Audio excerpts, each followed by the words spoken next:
The cruelest prison isn't made of stone or steel. It's the one you build yourself, brick by brick, with your own desperation. A prison where you stand behind the bars, clinging to the hope that someone will turn around, that they'll see your worth. But they don't. They walk away, indifferent, and yet you keep running after them. Why? Why do you chase someone who doesn't even bother to look back? Why do you lower yourself, begging for the love that should have been given freely? Look in the mirror. Who do you see? Is this a version of yourself you can be proud of? The one who bends, who breaks, who sacrifices every ounce of dignity just to be noticed? Stop. For a moment, just stop. Ask yourself, why? Why don't you see it? Why don't you see how much this has destroyed you? You've given everything, your time, your energy, your soul, to someone who treats you like an afterthought. And for what? Is this love? Is this what you were told to fight for? They say love is worth the struggle. But let me tell you something they never do. Real love doesn't make you feel worthless. What you're caught in isn't love. It's a trap, a never-ending cycle designed to keep you chasing something that was never real to begin with. Every second you spend trying to prove your worth to someone who doesn't care, you lose a piece of yourself, your confidence, your power, your joy. Wake up. Stop lying to yourself. Stop pretending this is normal. Society tells you to fight for love, to never give up. But here's the harsh truth. Love is not something you beg for. It's something that recognizes you without question. If you have to constantly prove your worth, then you're not in love. You're in a losing battle. This isn't just a video. This is your wake-up call. You've been pouring your soul into a black hole, hoping, waiting, praying that one day they'll finally see your value. But they won't. Not as long as you keep serving it to them on a silver platter. People don't value what is handed to them for free. They value what they have to earn. And right now, you're giving away the most precious parts of yourself for nothing. Enough. The time has come to stop chasing, stop begging, stop breaking yourself into pieces for someone who doesn't even care. You are not here to convince anyone of your worth. You are here to know it, own it, live it. Here's the truth. The second you stop trying to make them see your value, they will. But by then, you won't care anymore. You will have risen so far above their indifference that their opinion will be irrelevant. So ask yourself, is this the life I want to live? If the answer is no, then today is the day it changes. Not tomorrow, not someday, today. This isn't a game, this is your life, and it's time to take it back. And now, I have a question for you. A test, a challenge, a moment that will define the rest of your life. If everything you've heard today has shaken you awake, if it has hit you in a way you can't ignore, then prove it. Drop a comment below. I am valuable. Not just words, but a declaration, a commitment to yourself, a reminder that starting today, you refuse to be ignored, underestimated, or undervalued ever again. And if you truly believe this, then do one more thing. Hit that like button, subscribe to this channel, turn on the bell icon so you never miss another wake-up call like this. Because today isn't just another day. Today is the day you wake up and reclaim the power you've been giving away. And one last thing, stay till the end of this video because I'm about to reveal the most valuable thing you will ever own in this life. And trust me, it's not what you think. Let's do this. Stop being a puppet on their strings. The moment you start chasing their approval, you hand them the keys to your own prison. Think about it. Every time you adjust yourself, silence your needs, or twist your personality just to fit their expectations, you're not living. You're performing. And the worst part, the applause never comes. Picture this. You're running on a treadmill that never stops. With every step, you're trying to prove your worth to a partner, a friend, a boss. But no matter how fast or how far you run, you never arrive. That's what chasing validation feels like. An exhausting loop with no finish line, no reward, no rest. And here's the painful truth. They don't respect what's easily given. The more you seek their approval, the further they pull away. It's like trying to catch smoke with your hands, desperate, exhausting, and ultimately futile. Because validation doesn't come from them, it comes from you. Now, you might ask, but what if I stop chasing? What if they leave? Good. Let them.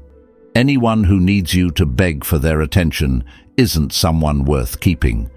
If your worth is determined by how much you can give, how much you can please, or how much you can sacrifice, then the problem isn't you, it's them. Think of it this way. You're a lighthouse, standing tall and unshakable. Does a lighthouse chase ships? Number. It stands firm, shining its light, and the right ships find their way to it. But the moment you start chasing, you're no longer a lighthouse. You're just another wave, easily forgotten, easily replaced. Since childhood, they've conditioned you to seek approval. They taught you that being liked is the ultimate goal. Make people happy. Avoid conflict. Be whatever they need you to be. It's a lie, a scam designed to keep you small. Look around. How many people are living for applause? How many are terrified of being disliked, bending over backward to fit into spaces that were never meant for them? Is that what you want for yourself? To be a shadow in someone else's life instead of the light in your own? Here's a metaphor for you. Imagine you're holding a glass of water, offering it to people, hoping they'll take a sip and appreciate you. But they don't. Instead, they complain that it's not cold enough, or that the glass isn't their favorite color. Meanwhile, your hand grows tired, your arm aches, and the water spills everywhere. At what point do you realize you don't need to hold the glass at all? Now, maybe you're thinking, but it's hard to stop chasing. Of course it is. Breaking free from a lifetime of conditioning isn't easy, but every step away from chasing is a step closer to freedom. Ask yourself, are you living a life you respect? Are you honoring your boundaries, your time, your energy? Or are you giving it all away for nothing? Strength isn't about how much you can give to others. It's about how much you can stand firm in yourself. People respect what's solid, unshakable, and certain. And when you stop chasing, you become all three. Here's the reality. Not everyone will value you. And that's okay. You don't need everyone to like you. You don't need anyone to complete you. Your worth isn't a currency to be spent on their approval. It's a treasure to be guarded, cherished, and shared only with those who earn it. Something incredible happens when you stop chasing validation. You become magnetic. People start noticing you, not because you're trying to impress them, but because you've stopped caring whether they're impressed. Strength is attractive. Confidence is irresistible. And when you walk through life with the quiet power of self-respect, the world takes notice. So, step off the treadmill. Stand tall. Be the lighthouse. And let them see what they've been blind to all along. Someone who doesn't need their approval to shine. 2. When the rope turns to chains. Denial is the comfort zone of the powerless. The moment they face the truth, they reclaim their freedom. But truth isn't always easy to face. It's sharp, uncomfortable, and it demands action. That's why so many ignore the warning signs, hoping that if they just wait long enough, things will fix themselves. Imagine driving down a winding road. The warning light on the dashboard flashes. a subtle reminder that something's wrong, but instead of stopping to check, they keep driving, telling themselves it's nothing. Maybe the light will go off on its own. Maybe it's just a glitch. Then suddenly, the engine fails, and they're stranded. That's exactly what happens when they ignore the red flags in relationships. The truth is, most people don't miss the signs, they avoid them. Why? Because admitting something is wrong means having to make a choice, and choices come with consequences. It's easier to pretend it's just a rough patch, that the distance is temporary, that the excuses make sense. But denial doesn't fix anything. It just delays the inevitable. At this point, a question might come to mind. What are the signs I should be looking for? Sometimes they're subtle. A shift in tone, less enthusiasm when they talk, a coldness that wasn't there before. Other times, they're loud.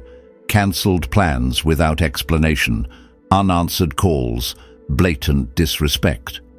Whether the signs whisper or scream, they're always there. They just need to stop making excuses for them. So, they need to ask themselves, who's always the one reaching out first? Who's always bending over backward to make things work? Who's always the one compromising while the other person stays indifferent? If they find themselves always on the giving end, always the one trying, while the other person barely notices their effort, the balance is broken. And here's a hard truth. People value what they have to earn. If they're the only ones putting in effort, they're teaching the other person that they don't have to try, that their time, energy, and attention are cheap. And cheap things are easily discarded. Now, they might be thinking, but if I stop trying, won't they leave? Maybe. But if the only thing keeping someone around is how much they can take, then the question isn't whether they will leave. The question is why they are there in the first place. Love, respect, and connection are not one-way streets. Real relationships thrive when both people invest equally. Ignoring these red flags doesn't just hurt. It teaches the other person that their behavior is acceptable. Every time they let a broken promise slide, every time they stay silent after being disrespected, they send a message. It's okay to treat me like this. But it's not okay. Not now. Not ever. Maybe they're thinking, but what if I've ignored the signs for too long? Is it too late to fix this? It's never too late to wake up. The moment they recognize the imbalance, they take the first step toward reclaiming their power. Here's a way to see it. Imagine they're holding a scale. On one side, everything they give, time, energy, love, effort. On the other side, everything they receive. If that scale is tipped so heavily in one direction that it's barely holding up, something is wrong. Healthy relationships balance that scale, but fear whispers, if I stop trying, I'll lose them. Maybe. But what's the cost of keeping them? Losing themselves? Sacrificing their dignity? That's too high a price. And if they finally speak up, if they demand respect, and the other person doesn't care, then let them go. People who truly value them will listen, adjust, and meet them halfway. Those who don't? They were never really invested to begin with. Walking away from someone who doesn't value them isn't a loss. It's a victory. It's proof that they are no longer willing to settle for less than they deserve. Recognizing red flags isn't about blame. It's about responsibility. It's about choosing to stop tolerating what isn't serving them. Because the second they stop making excuses, the second they open their eyes, they reclaim their power. So, stop ignoring the flashing lights. Pull over, assess the damage, and decide if the road they're on is worth traveling. If it's not, take the turn towards self-respect. They will never regret choosing themselves. 3. Sometimes you have to walk away to be seen. Sometimes the most powerful move isn't fighting for a place in their life. It's leaving and letting them feel the emptiness you leave behind. People don't notice the warmth of a flame until the fire goes out. They sit close, enjoying its heat, taking its glow for granted, assuming it will burn forever. And then, one day, the flame is gone. The cold rushes in, and for the first time, they realize just how much they needed it. That's the power of stepping back. When someone stops valuing them, the natural instinct is to chase, to explain, to fix what feels broken. But here's the truth. Chasing only cements their place as less than in the other person's eyes. The more they pursue, the more the other person pulls away. And why wouldn't they? They've been given all the attention, all the effort, all the energy, without ever having to earn it. Why would they appreciate what they never had to fight for? Now, they might be thinking, but if I step back, won't they forget me? Number absence is loud.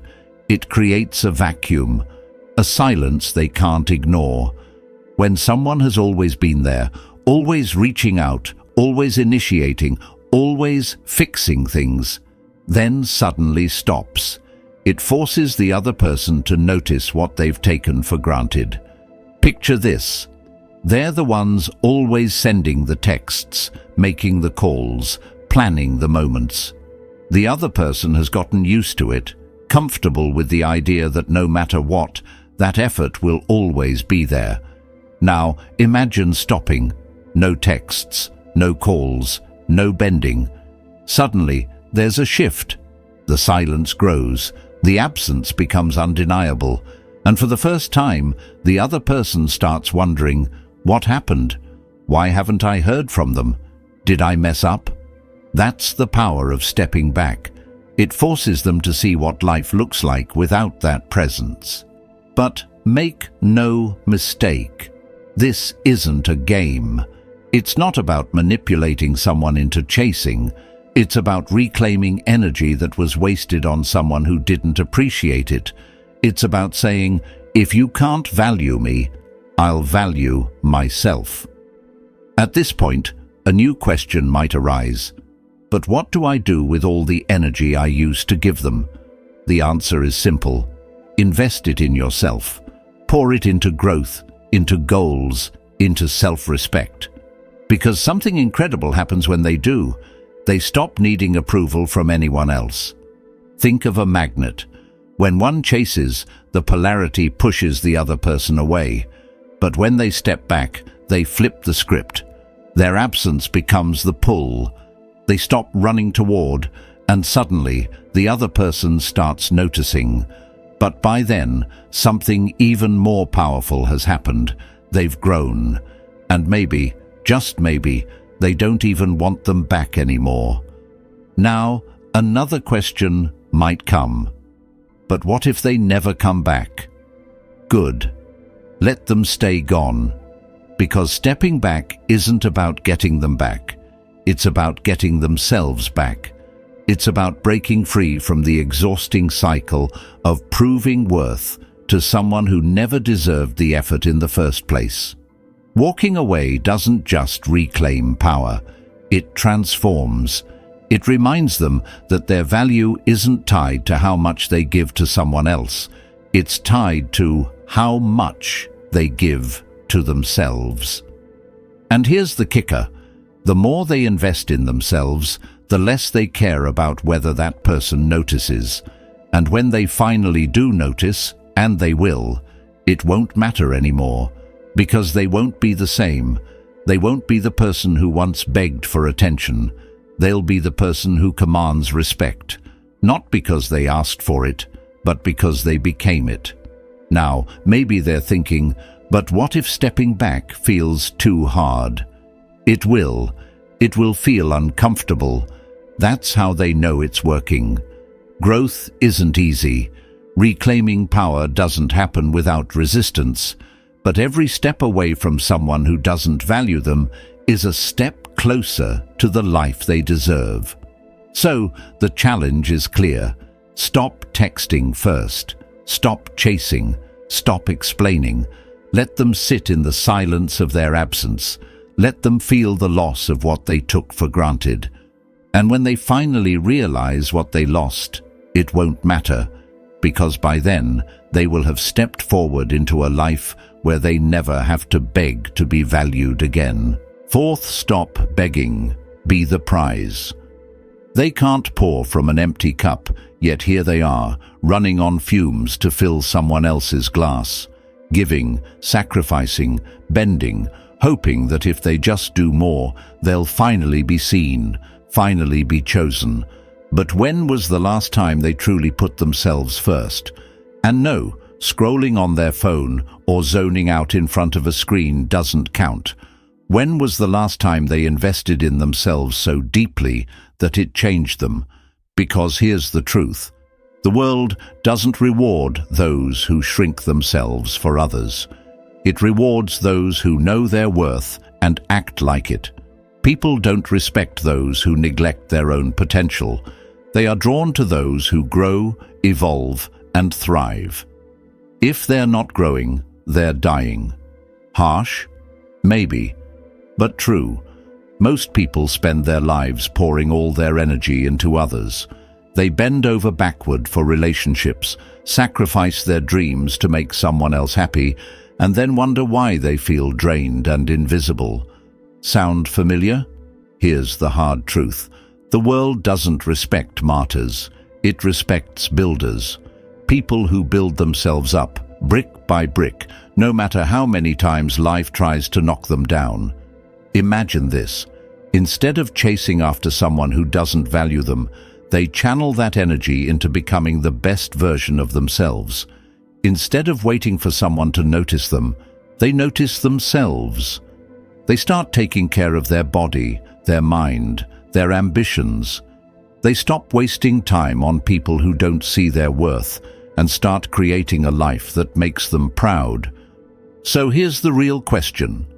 What would the best version of them look like? Not the exhausted, overworked, unappreciated version they are now, but the unstoppable version. The one who is stronger, sharper, more disciplined. The one who is financially stable, emotionally solid, and moving through life with purpose. The version of them that commands respect, not because they asked for it, but because they became it. What's stopping them from becoming that person? Maybe they're thinking, but I don't know where to start. That's the thing. They don't have to start big. They just have to start. The best version of them isn't built overnight. It's built through consistent action, waking up earlier, learning a new skill, taking care of their body, setting goals, and then crushing them. The hardest truth to swallow? They are where they are because of themselves, not because of their partner, their parents, or their past. Them. And that's not an attack. That's an opportunity. Because if they got themselves here, they can get themselves out. Every time they choose to invest in themselves, they send a powerful message to the world. I matter. That shift doesn't just change them, it changes how people see them. Respect isn't given, it's earned. And the second they start respecting themselves, others will have no choice but to follow.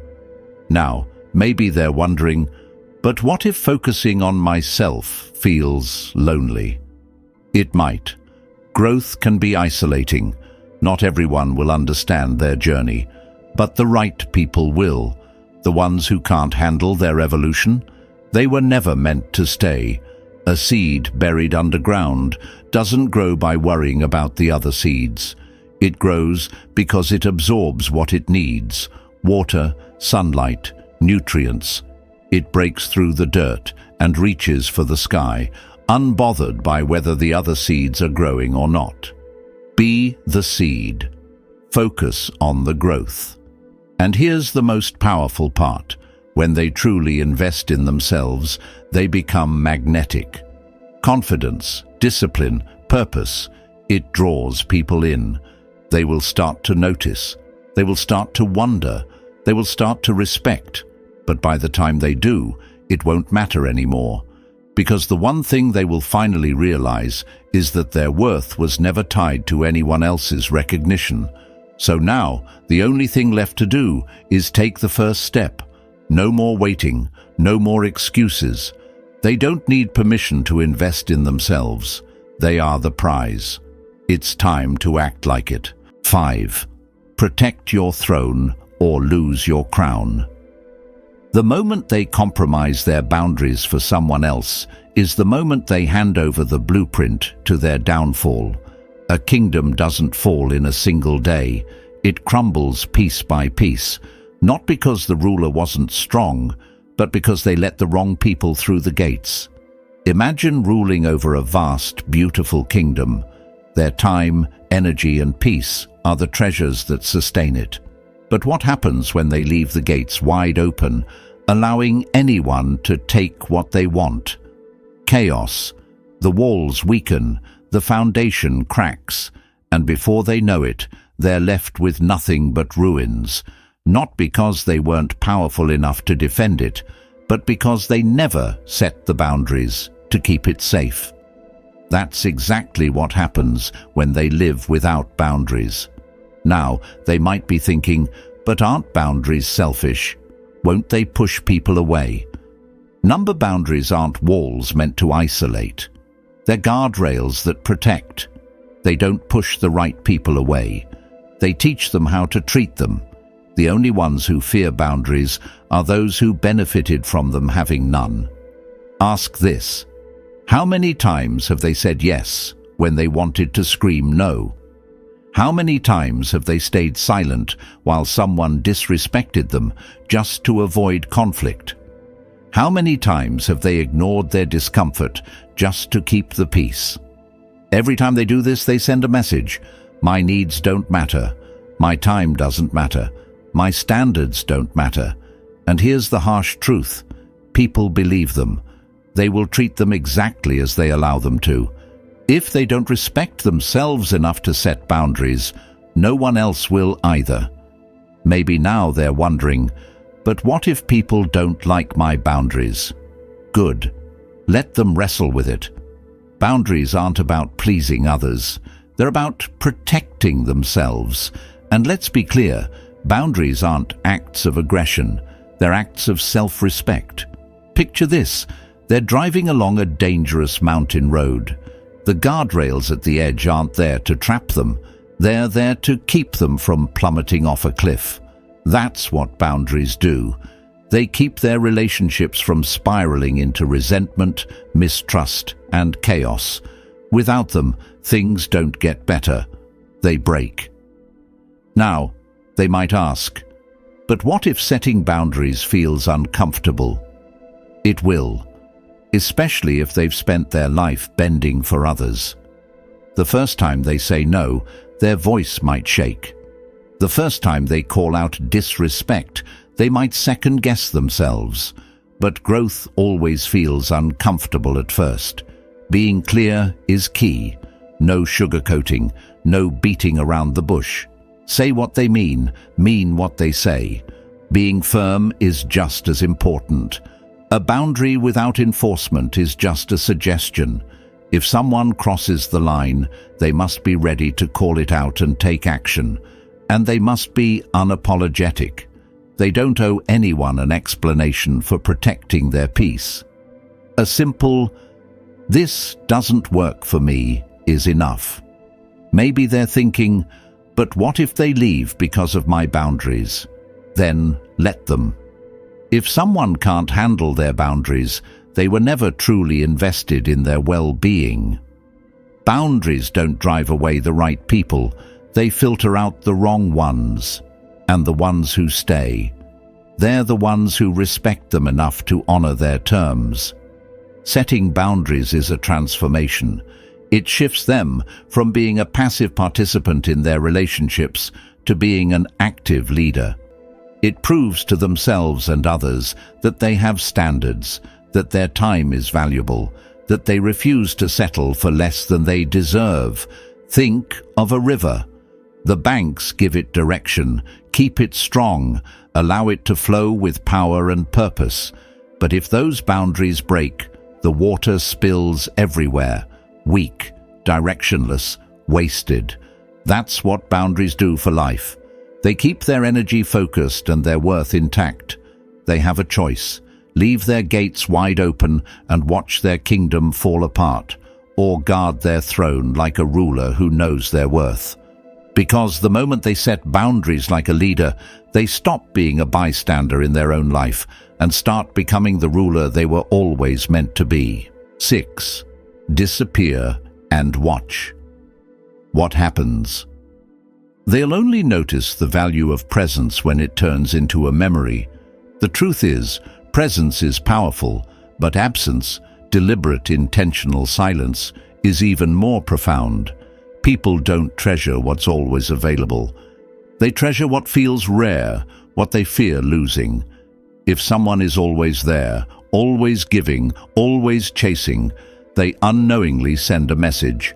You don't have to value me. I'll always be here. And the more predictable they become, the easier they are to ignore. But imagine stepping back. Imagine the ripple effect of absence, the silence that echoes louder than words ever could.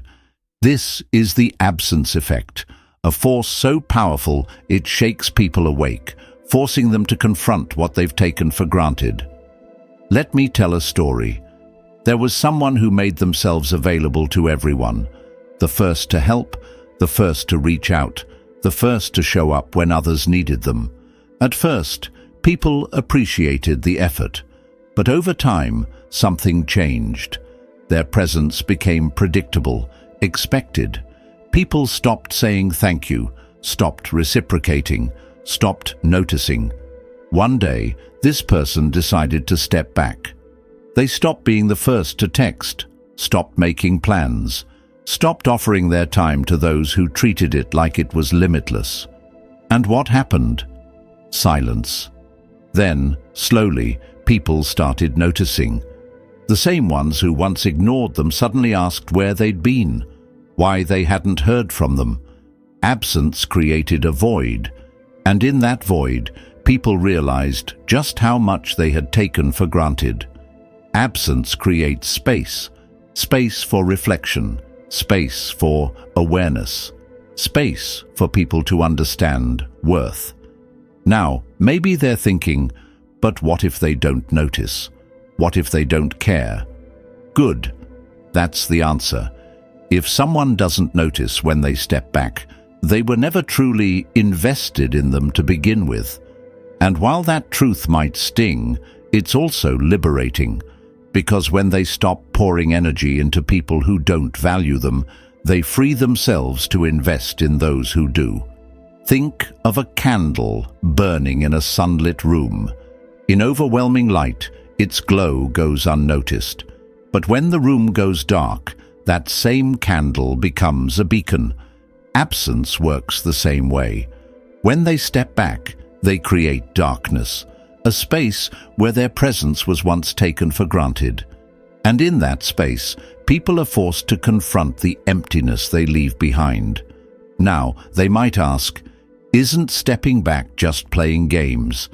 Number not, if it's done for the right reasons. The absence effect isn't about manipulation. It's not a trick to make someone chase them or beg for their return. It's about reclaiming time, energy, and focus. It's about saying, I'm done investing in people who don't value me. And here's the beauty of stepping back. One of two things will happen. Either the other person will recognize their value and step up, or they won't. And if they don't, then the truth is clear. They were never meant to stay. In both scenarios, they win. But here's the catch. They can't fake this. They can't step back for a day and expect immediate results. They have to mean it. They have to commit. Stepping back is an act of self-respect, not a strategy for attention. And when they do it with conviction, something shifts, not just in how others treat them, but in how they treat themselves. Picture a tree in a storm. The wind howls, the branches sway. But the roots? Unmoved.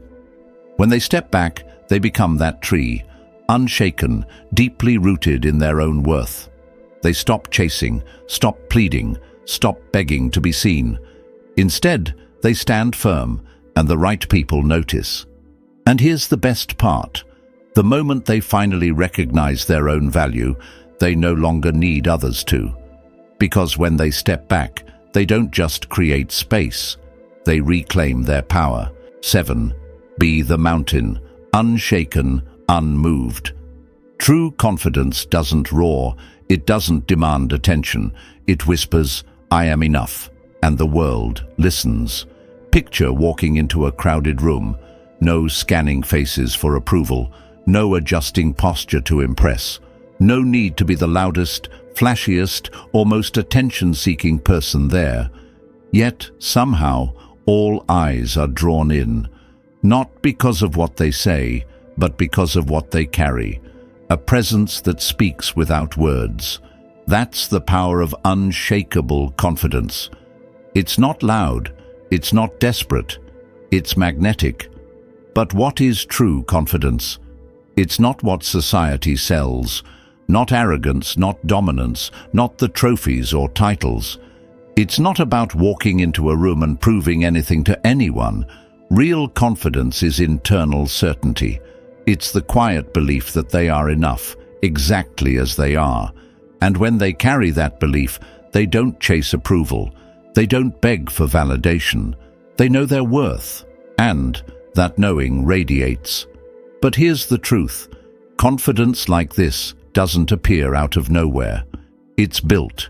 It's forged through choices, through actions, through a relentless commitment to self. Maybe they're wondering, but where do I start? It starts with one truth. Confidence isn't about what they have. It's about what they believe. A perfect body, a stacked bank account, a flashy lifestyle, none of that creates real confidence.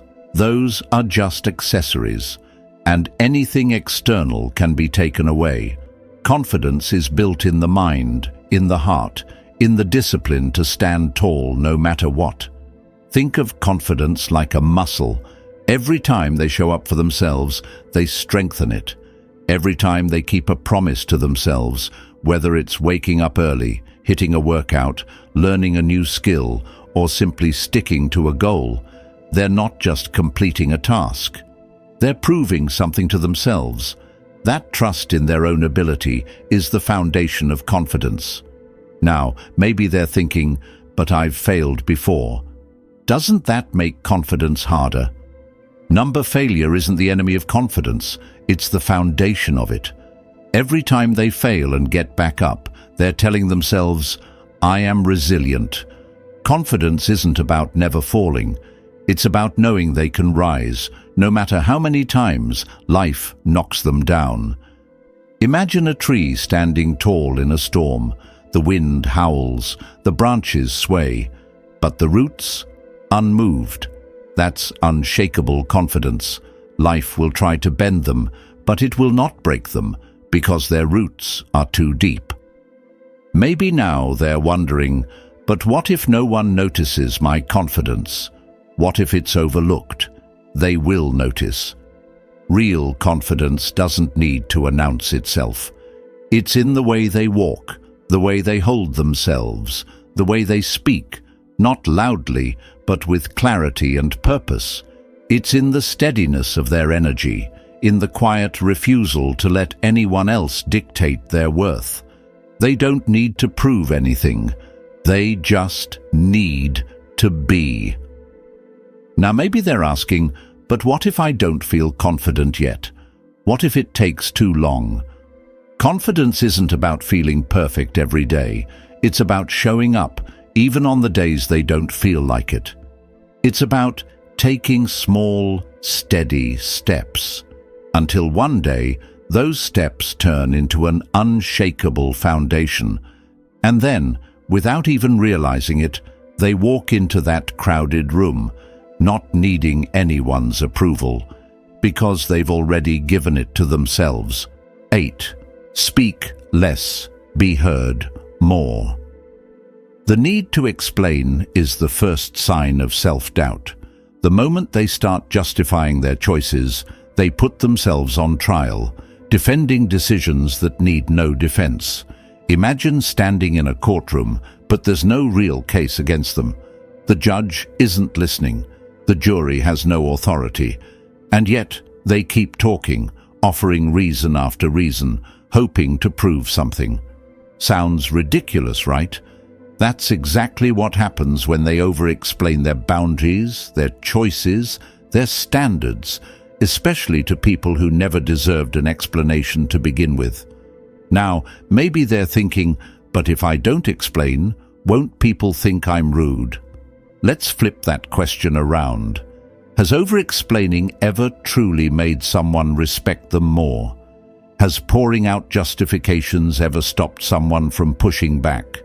Or did it just make them seem unsure of their own decisions? Because over-explaining isn't about clarity, it's about insecurity. It's a reflex born out of fear, the fear of being misunderstood, judged, or disliked. But here's the truth. Confident people don't over-explain. They state their choices with clarity. They let their actions speak. If someone doesn't like it, that's not their problem. Think about the last time they said no to a plan and immediately started listing reasons. Did the other person respect their decision more? Or did they see an opportunity to challenge it, knowing they weren't standing firm? Over-explaining is like leaving the door cracked open. It invites doubt. It gives people permission to test their boundaries, to poke holes in their choices, to question their resolve. Now, maybe they're wondering, but if I don't explain, won't I seem cold or unapproachable? Number silence isn't cold, it's clear. It shows that they respect their own decisions enough not to defend them. Picture a fortress. Every unnecessary explanation is a weak spot in the walls, but when they speak with simplicity and certainty, they reinforce that fortress, brick by brick. The power of silence is underrated. Imagine someone questioning their decision. Instead of launching into a long explanation, they simply say, "That doesn't work for me." If the person pushes back, they calmly repeat, "That doesn't work for me." No extra words, no unnecessary justifications. And that's the strength of simplicity. It leaves no room for debate. Maybe now they're thinking, but isn't that dismissive? Won't it create conflict? Conflict arises when people sense hesitation. When someone speaks with certainty, there is nothing to argue with. They're not dismissing anyone's opinion. They're honoring their own. Confidence doesn't shout, it doesn't beg, and it doesn't explain itself unnecessarily. When they stop over-explaining, they send a message to the world. I know my worth. I don't need validation to confirm it. But let's address the fear that might still linger. What if they don't understand why I said no? What if they don't get why I set a boundary? Let them wonder. Their decisions are not a group project. They don't need approval to live their truth. If someone doesn't understand, that's not their responsibility to fix. Think of this as a practice in self-respect. The next time someone questions them, they should pause. Resist the urge to fill the silence with justifications. Say what needs to be said, and then stop talking. Because silence isn't empty. It's filled with confidence, clarity, and strength. Now, maybe they're wondering, but what if they think I don't care? Respect goes both ways. If someone truly respects them, they won't demand an explanation for every choice. And if they don't respect them, no amount of explaining will change that. Here's what happens when they stop over-explaining. Something shifts. They start feeling lighter, freer, more in control. The respect they were trying so hard to earn. It starts coming naturally, because people are drawn to certainty. They're drawn to the quiet strength of someone who doesn't need to explain themselves to be heard. This isn't about speaking less. It's about commanding more.